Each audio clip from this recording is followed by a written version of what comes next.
Audio Jungle.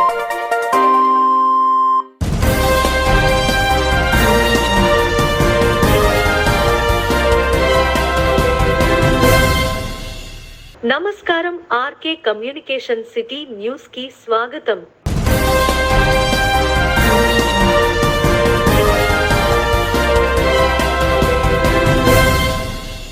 స్థానిక తాడేపల్లిగూడెం అగ్నిమాపక కేంద్రం యొక్క నూతన భవనాన్ని ఆంధ్రప్రదేశ్ రాష్ట్ర విపత్తు స్పందన మరియు అగ్నిమాపక సేవల శాఖ director general Shri P V Sunil Kumar IPS గారు ప్రారంభించారు. ఈ ప్రారంభ కార్యక్రమానికి అగ్నిమాపక శాఖ డైరెక్టర్ శ్రీ పివి రమణ, ప్రాంతీయ అగ్నిమాపక అధికారి శ్రీ ఈ స్వామి మరియు జిల్లా అధికారి జి శ్రీనివాసరావుతో పాటు స్థానిక అగ్నిమాపక అధికారి శ్రీ గణేశ్న వెంకటరామారావు మరియు సిబ్బంది పాల్గొన్నారు. శ్రీ పివి రమణ మాట్లాడుతూ, ప్రజలకు మెరుగైన సేవలు అందించడానికి అగ్నిమాపక శాఖ అధికారులు ఎంతో కృషి చేస్తున్నారని, దానిలో భాగంగానే నూతన అగ్నిమాపక కేంద్ర భవనాన్ని కూడా ప్రారంభించడం జరిగింది అని తెలిపారు.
మనకి ఇద్దే వస్తాయి సార్.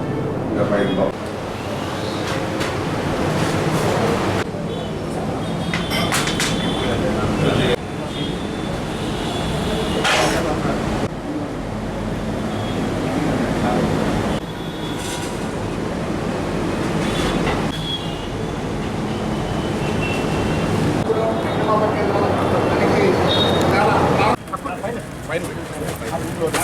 సార్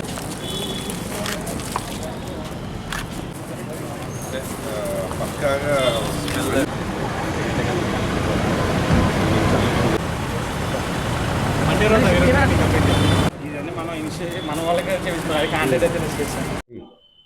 సో ఈరోజు తాడేపల్లి అగ్నిమాపక కేంద్రము ప్రారంభోత్సవం కోసము డీజీ పివి సునీల్ కుమార్ గారు, డైరెక్టర్ టెక్నికల్గా నేను, ఆర్ఎఫ్ఓ గారు అంతా రావడం జరిగింది. పత్తిపాడులో ఇలాంటి బిల్డింగే అక్కడ ఇనాగరేషన్ చేసుకొని మళ్ళీ దీనికి రావడం జరిగింది. యాక్చువల్గా దీనికి 70 lakhs గవర్నమెంట్ అలొకేషన్ చేసింది బడ్జెట్. అయితే బిల్స్ పేమెంట్ లేకపోవడం వల్ల చాలా ఇబ్బందులు పాలు కావడం వల్ల కాంట్రాక్టర్స్ ఒక 30 lakhs వరకు వాళ్ళు వర్క్ చేసి ఆపేయడం జరిగింది. దాన్ని మేము లోకల్గా ఉన్న ఇండస్ట్రీ పీపుల్ను, ఎంటర్ప్రైనర్స్ను కొంతమందిని రిక్వెస్ట్ చేసి కార్పొరేట్ సోషల్ రెస్పాన్సిబుల్ స్కీమ్ కింద కొంత సపోర్ట్ చేయమని చెప్తే వాళ్ళు సపోర్ట్ చేయడం జరగడం వల్ల ఈ రిమైనింగ్ బ్యాలెన్స్ వర్క్ని కంప్లీట్ చేసుకొని ఈరోజు ప్రారంభోత్సవం చేయడం జరిగింది. ఎందుకంటే మీకు తెలిసే ఉంటుంది, తాడేపల్లిగూడెము ఒకప్పుడు ఫైర్ స్టేషన్ బిల్డింగ్ చాలా అధ్వానంగా ఉండేది. మా వాళ్ళు కూడా మోరల్గా చాలా ఇబ్బంది పడేవాళ్ళు వర్షాకాలం కానీ అదని. ఇప్పుడు మంచి ఫెసిలిటీస్తో, అంటే వాళ్ళకు కూడా మంచి ఫెసిలిటీస్ ఇచ్చి ఇన్ఫ్రాస్ట్రక్చర్ డెవలప్ చేస్తే పబ్లిక్ సర్వీసెస్ ఇంకా బాగా చేయగలుగుతారనే ఉద్దేశంతో మా డీజీ గారు ఇచ్చిన సపోర్ట్తో మేము ముందుకెళ్ళి ఇవన్నీ చేయడం జరిగింది. ఇలాంటి బిల్డింగ్లు ఇంకా కృష్ణా కానీ, ఎన్టీఆర్ డిస్టిక్లో కానీ, ఈస్ట్ వెస్ట్ ఎక్కడెక్కడ ఉన్నాయో అవన్నీ వార్పూట్ పైన చేసుకుంటూ వస్తున్నాము. ప్రజెంట్ అయితే ఈ రెండు ఈరోజు చేయడం జరిగింది. సో ఇంకా మిగతావి కూడా వర్క్ కంప్లీట్ అయిన తర్వాత ఇలాంటి ఒక 36 బిల్డింగ్ అక్రాస్ ది స్టేట్ ఉన్నాయి, అవన్నీ కంప్లీట్ చేయాలని ఒక టాస్క్ అయితే పెట్టుకున్నాం. తాడేపల్లిగూడెం నియోజకవర్గం స్థానిక 24వ వార్డు యాదర్లపల్లి కాలనీలో పెంట జ్యోతి అనే మహిళ పాము కాటుకు గురై మృతి చెందగా బులిశెట్టి శ్రీనివాస్ స్వయంగా వారి ఇంటికి వెళ్లి జ్యోతి కుటుంబ సభ్యులను పరామర్శించి రాబోయే రోజుల్లో అండగా నిలబడతారని జ్యోతి కూతురు చదువు నిమిత్తం 10,000 రూపాయలు ఆర్థిక సహాయం అందజేశారు. అన్నగారు తెలిసింది డిగ్రీ చదువుతుంది సెకండ్ ఇయర్ చదువుతుంది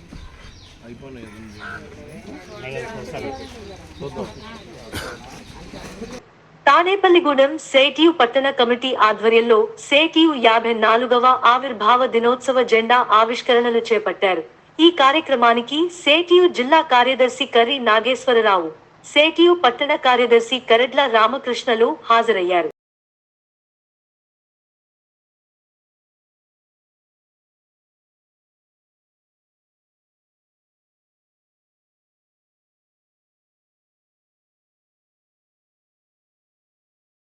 మే 30న ఏర్పడింది.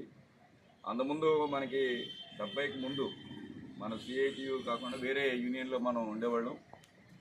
సరే, ఆ సంఘాలు అనుసరిస్తున్న విధానాలు, కార్మిక వ్యతిరేక విధానాలు, యజమానికి అనుకూలంగా తొత్తులు వ్యవహరించే విధానాలు దీన్ని నశిస్తూ ఈ దేశంలో కార్మికోద్యమాన్ని బలపరచాలంటే ఒక ప్రతిష్టమైనటువంటి కార్మిక సంఘం ఉండాలని చెప్పి 1970లో కామ్రేడ్ పిటిఆర్ అంటే పిటి రణదివే గారి నాయకత్వంలో మీటింగ్ జరుపుకొని దేశవ్యాప్తంగా సంఘాన్ని ఏర్పాటు చేసుకోవడం జరిగింది. ఆనాడు మన సిఐటి ఇచ్చిన పిలుపు ఐక్యతా పోరాటం. మొత్తం కార్మికులందరూ కూడా ఐక్యం కావాలి. ఐక్యంగా పోరాడితేనే విడివిడిగా పోరాటం కాకుండా అన్ని రంగాల్లో ఉన్న కార్మికులంతా ఐక్యంగా పోరాటం చేస్తేనే మన సమస్య పరిష్కారం అవుతాయనేది నినాదంతో ఐక్యతా పోరాట నినాదాన్ని ఆ రోజు తీసుకొని పిలిపివ్వడం జరిగింది. ఆ పేరుతో అప్పటి నుంచి ఇప్పటి వరకు కూడా ఐక్యతా పోరాట నినాదంతో దేశవ్యాప్తంగా అనేక కార్మికోద్యమాలు ఓ రంగంలో పనిచేస్తున్న కార్మికులు పోరాటం చేస్తామంటే ఆ రంగంలో ఉన్న కార్మికుల పోరాటం కాకుండా అనేక రంగాల్లో ఉన్న కార్మికులు సమైక్యం చేసి వాళ్ళందరినీ కూడా కలిసి ఉమ్మడి ఉద్యమాలు తీసుకురావడంలో సిఐటి ప్రధాన పాత్ర పోషించింది. మన దేశంలోనే, మన రాష్ట్రంలోనే కాకుండా దేశవ్యాప్తంగా కూడా అన్ని రంగాల్లో ఉన్న కార్మికుల్ని, అటు ప్రభుత్వ రంగంలో పనిచేస్తున్న కార్మికులు, అసంఘటిత రంగంలో పనిచేస్తున్న కార్మికులు కానీ, స్కీమ్ కార్మికులు కానీ, వీళ్ళందరూ కూడా ఐక్యం చేసి ఏ సమస్య వచ్చినా సరే అందరు కార్మికులు దాంట్లో కలిసి ఉమ్మడిగా పోరాటం చేసే విధంగా ఈరోజు సిఐటిని తీర్చిదిద్దడంలో మన కేంద్ర నాయకత్వం సిఐటి విధంగా పనిచేస్తోంది.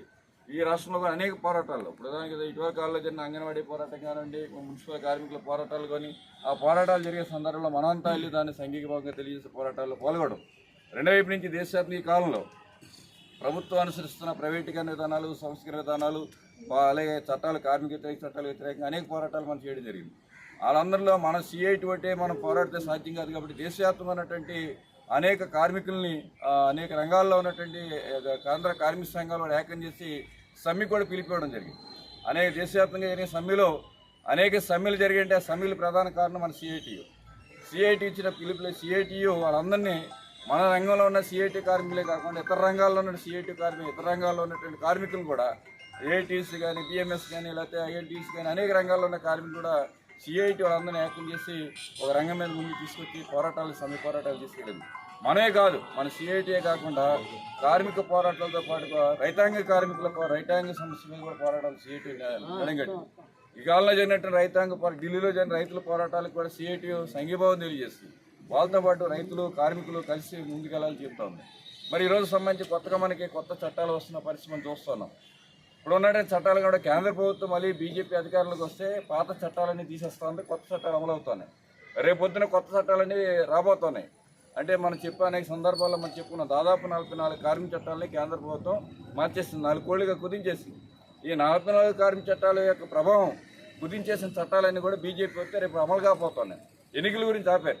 ఎన్నికలు అయిపోయిన తర్వాత చట్టాలు అమలవుతాయి. చట్టాలు అమలైన తర్వాత రావడం కల్లా మన పరిస్థితి ఏంటంటే ఇవాళ మీటింగ్ పెట్టుకోవడం కానీ, సంఘం పెట్టుకోవడం కానీ, సమ్మె చేసే హక్కు కానివ్వండి, పోరాడే హక్కు కానివ్వండి, ఇవన్నీ లేకుండా కార్మికుడికి, యజమానికి దాసోహమై ఆయన దయాదాశి మీద బతికే విధంగా కార్మిక చట్టాలు మార్చింది.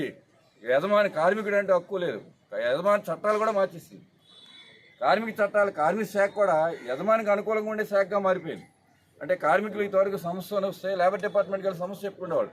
లేబర్ డిపార్ట్మెంట్ జోక్యం చేసుకొని కార్మికుడికి పనులు పెట్టించాలి కానీ, సస్పెండ్ చేసినా లేకపోతే జీతం తక్కువైనా ఆడికి రక్షణగా ఇంతవరకు కార్మిక శాఖ నిలబడేది. కానీ ఈరోజు అంటే పరిస్థితి లేదు. ఒకవేళ పనులు తీసేయాలన్నా చేసేయాలన్నా యజమానికి ఎటువంటి సలహా ఇవ్వాలో కార్మిక శాఖ ఇస్తుంది. కార్మికులు ఏ విధంగా నష్టం చేకూర్చాలనేది కార్మిక శాఖే చెప్తాం. అందుకోసం ఇటువంటి విధానాలని రానున్న కాలంలో చాలా నష్టపోతాం. మనకు అర్థమైంది రానున్న కాలం అంతా పోరాటకాలమే. కార్మికుడు అందరూ సంఘటితంగా పోరాడాల్సిన పరిస్థితి రానున్న కాలం వస్తుంది.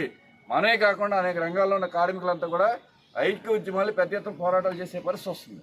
ఈ బీజేపీ మళ్ళీ అధికారంలోకి వస్తే కనుక అటువంటి పోరాటాలే మనకి కనిపించే పరిస్థితి. కాబట్టి రానున్న కాలం ఈ పోరాటాలు మనం ఎదుర్కోవాల్సిన అవసరం ఉంది. ఈ పోరాటాలు ఎదుర్కోవాల్సిన అవసరం ఉంది. కాబట్టి మనందరూ కూడా రానున్న కాలంలో మన సిఐటి స్ఫూర్తి సిఐటి ఆవిర్భావ దినోత్సవం సందర్భంగా ఐక్య ఉద్యమాలని మన హక్కులు కాపాడుకోవడం కోసం రానున్న కాలంలో మరిన్ని ఉద్యమాలు మనంతా సన్నద్ధం కావాలని చెప్పి తెలియజేస్తూ ఎంత నమ్మిస్తున్న కామెంట్. जिंदाबाद सीआईटीयू जिंदाबाद जिंदाबाद जिंदाबाद सीआईटीयू जिंदाबाद जिंदाबाद वद्दलाले कार्मिकुల ఐక్యత వద్దలాలి కార్మికుల ఐక్యత వద్దలాలి కార్మికుల ఐక్యత మీద ఒకసారి ఏమంటే ఫోటో తీసారా బాబాయ్ దాంతో ఒకసారి. పశ్చిమ గోదావరి జిల్లా తాడేపల్లిగూడెం నియోజకవర్గం పెంటపాడు మండలం జట్లపాలెం గ్రామంలో త్రాగు నీరు సమస్య పరిష్కారానికై పెద్ద ఎత్తున మహిళలు నిరసన తెలియజేశారు. గురువారం జట్లపాలెం గ్రామంలో తాగునీటి సమస్యను తెలుసుకోవడానికి ఆంధ్రప్రదేశ్ వ్యవసాయ కార్మిక సంఘం జిల్లా కార్యదర్శి కళింగ లక్ష్మణరావు, సంఘం మండల కార్యదర్శి డి నాగేశ్వరరావులు ఎస్సీ ఏరియా పరిశీలించారు. తాగునీరు సమస్యపై మహిళలు వివరించారు.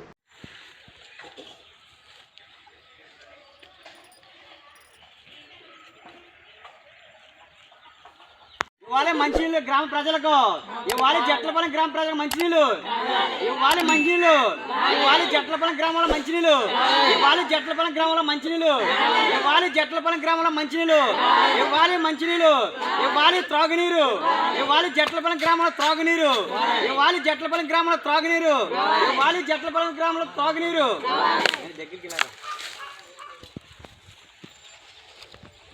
ఇవ్వాలి జట్లపాలెం గ్రామంలో త్రాగునీరు, ఇవ్వాలి జట్లపాలెం గ్రామంలో త్రాగునీరు, ఇవ్వాలి జట్లపాలెం గ్రామంలో త్రాగునీరు, ఇవ్వాలి జట్లపాలెం గ్రామంలో త్రాగునీరు, ఇవ్వాలి మంచినీళ్ళు, ఇవ్వాలి మంచినీళ్ళు, ఇవ్వాలి మంచినీళ్ళు. మాకు తాగునీటి సమస్యతోటి ప్రజలందరూ చాలా ఇబ్బంది పడుతున్నారు. సరిగ్గా వాటర్ రావు, అందులో ఫిల్టర్ కూడా అవ్వవు, పచ్చగా వస్తాయి వాటర్. అందులో నెక్స్ట్ ఏంటంటే ఒక పూటే వాటర్ ఇస్తున్నారు, 2 పూటలు వాటర్ రావట్లేదు. అవి వచ్చే కూడా అంతా పోసి అరగంట కూడా ఇవ్వరు. నెక్స్ట్ ఏంటంటే నీళ్ళు చాలా పసలుగా ఉండి ఆ వాటర్ వాడుతుంటే దురద వచ్చేస్తున్నాయి, ఇన్ఫెక్షన్ వస్తున్నాయి పిల్లలకి. వాటర్ సమస్య క్లియర్ చేయాలని విజ్ఞప్తి చేస్తూ మాది పెంటపాడు మండలం జట్లపాలెం అండి. అయితే మాకు మంచినీళ్ళు అంటే జీవితకాలం అంతా మంచినీళ్ళు బాగోవండి. చెరువేమో కొంచెమే ఉంటుంది, అదేమో జనం ఎక్కువ, చెరువు తక్కువ, నీళ్ళు తక్కువ. ఇప్పుడు అందరూ గుడిమేళ్ళు తెచ్చుకుంటారు. మరి తెచ్చుకోలేని వాళ్ళ పరిస్థితి ఏంటండి? అందరూ గుడి నీళ్ళు తెచ్చుకుంటారు, 2 డబ్బాలు తాగుతారు. తెచ్చుకోలేని వాళ్ళు ఉంటారు, అయ్యే తాగుతున్నారు.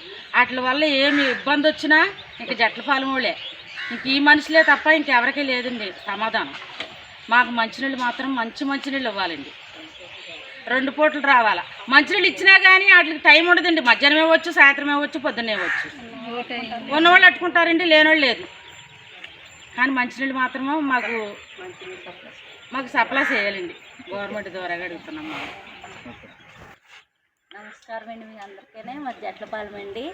మాకు నీళ్ళు అయితే సరిగా వస్తలేదండి, పసరగానండి, పసర తేరిపోయి వస్తున్నాయండి. అట్ల వల్ల జబ్బులు వచ్చేసింది. మాకు చాలా నయంగా ఉన్నామండి మేము. ఉంటే అండి అప్పుడు ఆ నీళ్ళు గుడి నుంచి కొనుక్కు తెచ్చుకుని మేము పోసుకుంటాం, తాగుతూ. తెచ్చుకోలేని వాళ్ళు ఉన్నారు, ముసలోళ్ళు ఉన్నారు, వాళ్ళందరూ ఏమైపోతారండి? ఏమీ అయిపోరు, అంతే కదండి. నా పేరు కళింగ లక్ష్మణరావు, ఆంధ్రప్రదేశ్ వ్యవసాయ కార్మిక సంఘం జిల్లా కార్యదర్శిని. పెంటపాడు మండలం జట్లపల్లి గ్రామంలో గత అనేక సంవత్సరాలుగా ఇక్కడ తీవ్రమైన సమస్య మంచినీటి సమస్య ఇప్పటి నుంచో ఉన్నది. కానీ ప్రభుత్వాలు మారుతున్నాయి, సర్పంచులు మారుతున్నాయి తప్ప ఇక్కడ ప్రజలు మాత్రం జీవన ప్రమాణ స్థాయిలు అనారోగ్య పాలవుతూ ఉంటున్నారు. ఎవరు కూడా మంచినీళ్ళకి కనీసం చర్యలు తీసుకుంటలేదు.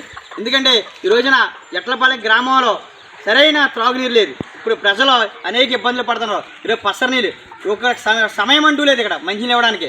ఇది అందరూ కూడా ఉపాధి కూలి పని చేసుకొని అక్కడక్కడ పని చేసుకొని జీవించే పరిస్థితి. కానీ ఒక సమయం అంటూ వీళ్ళకి మంచినీళ్ళు ఇచ్చే పరిస్థితి లేదు. ఆ మంచినీళ్ళు కూడా ఈ రోజున పసర్లు పట్టేసి ఉన్నాయి. మేము చూస్తుంటే చాలా ఆశ్చర్యం విషయం.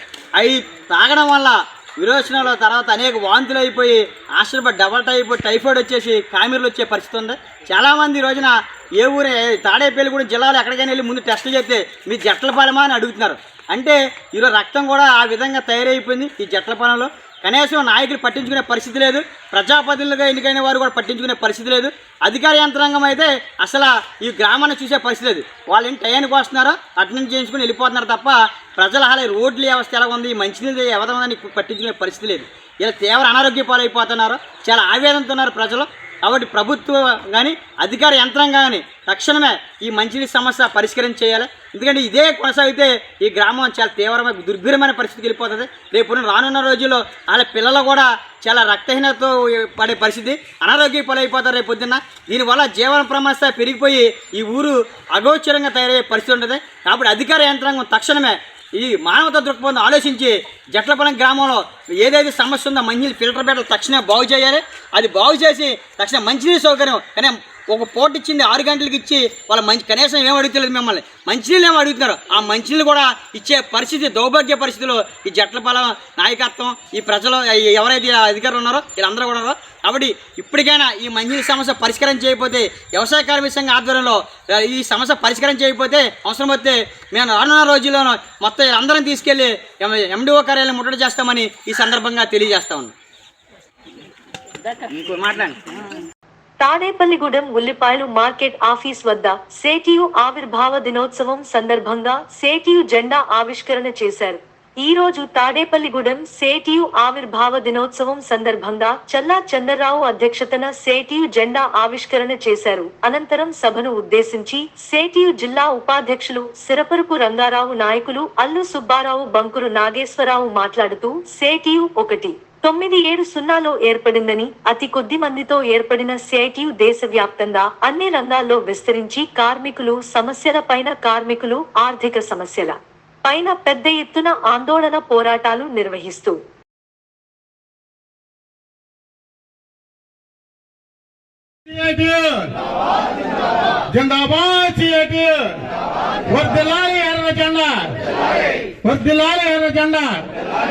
ఈ ఆవిర్భావ కార్యక్రమం జెండా ఆవిష్కరణకి సహకరించిన అందరూ కూడా ప్రత్యేక ధన్యవాదాలు తెలుపుకుంటూ ఇంతటితో ముగిస్తున్నాం. సిఐటియు ఆవిర్భావ దినోత్సవ సందర్భంగా మార్కెట్లో మనం ఈ జెండా ఆవిష్కరణని జరుపుకున్నాం. సిఐటియు ఏర్పడి ఈ 54 సంవత్సరాల కాలంలో 1970లో సిఐటియు ఏర్పడింది. సిఐటికి సంబంధించి పశ్చిమ బెంగాల్లో 1970లో ఏర్పడిన తర్వాత అతి కొద్ది మందితోటి సిఐటి అనేది ఏర్పడింది. కానీ ఈ రోజున దేశవ్యాప్తంగా అన్ని రంగాల్లోని, అన్ని సంస్థల్లోని సిఐటికి అనుబంధంగా సిఐటి సంఖ్య సుమారుగా 70 లక్షలు సుమారుగా దేశవ్యాప్తంగా సభ్యత్వంతో కలిసి ఈ రోజున మన సిఐటి ఏర్పడింది. అంటే సిఐటి పెరుగుదల అన్ని రకాలుగా పెరుగుదల కొనసాగింది.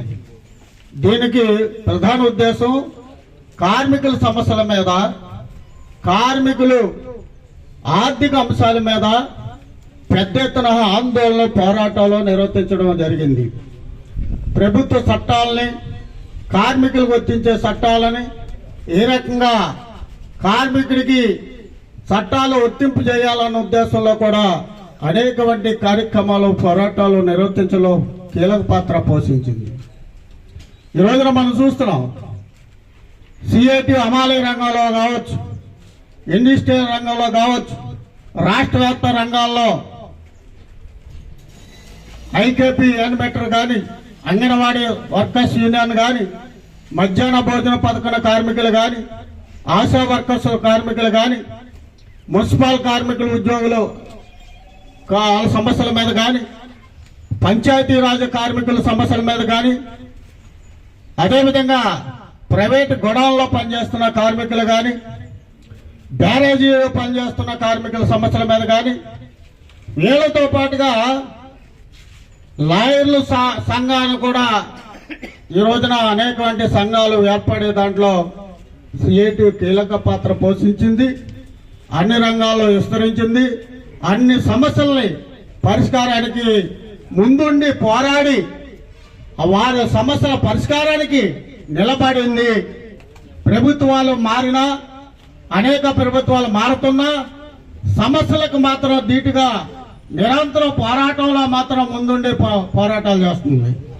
మనం చూసాం ఇటీవల కాలంలోనే 42 రోజుల పాటు అంగన్వాడీ వర్కర్స్ ప్రభుత్వం వాళ్ళ సమస్యలు 11 డిమాండ్లను పరిష్కరించే దాని గురించి 42 రోజులు సమ్మె చేశారంటే మహిళలు, అంగన్వాడీ వర్కర్స్ చిన్న విషయం కాదు. అలాగే మున్సిపల్ కార్మికులు 16 రోజులు సుదీర్ఘంగా పోరాటాలు చేయడానికి కూడా జరిగింది. అంటే ఏ సమస్యకైనా పోరాటం పట్యం, పోరాటం లేదండి కార్మికుల సమస్య పరిష్కారం కాదనేది నిరూపించిన సిఐటి యొక్క పట్టుదల. సిఐటి ఈ రోజున అనేకమైన ట్రేడ్ యూనియన్లు ఉన్నాయి. అన్ని ట్రేడ్ యూనియన్లకు ఒక ఎత్తు, సిఐటి ప్రత్యేకంగా మరి పట్టుదలతోటి, చైతన్యంతో వాళ్ళ హక్కుల సాధనకి అన్ని రకాలుగా సుదీర్ఘమైన పోరాటాలు నిర్వర్తించడంలో కీలక పాత్ర పోషిస్తుంది. అదేవిధంగా దేశవ్యాప్తంగా పాలక వర్గాలు మారుతున్న క్రమంలో, ప్రభుత్వాలు మారుతున్న క్రమంలో అన్ని ట్రేడ్ యూనియన్లని ఈ వార్తలు ఇంతటితో సమాప్తం. నమస్కారం.